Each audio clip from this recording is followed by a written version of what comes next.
কালকে মাছ পাইনি তো কি হয়েছে, আজকে এই বড়শিতে পুকুর থেকে মাছ ধরবই আমি। আরে বাপরে পিঙ্কি, তাড়াতাড়ি বের হও, আমার তো বাথরুমের চাপ দিয়েছে।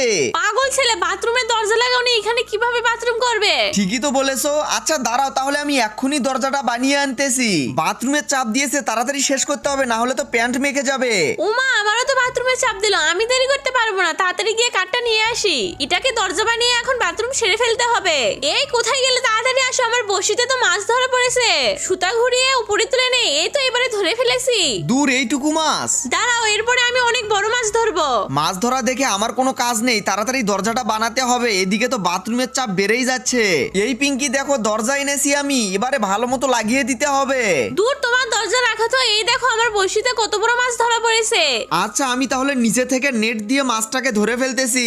এই নাও, ধরো ঋতু তোমার মাছ। আরে বাপরে, এটা তো অনেক ভারী। তাড়াতাড়ি এখন মাছটাকে ধুয়ে পরিষ্কার করে রান্না করতে হবে। উফ, গরম গরম মাছের ফ্রাই করে খাবো। বন্ধুরা, তোমরা ভিডিওতে লাইক করে চ্যানেলটি সাবস্ক্রাইব করে দাও।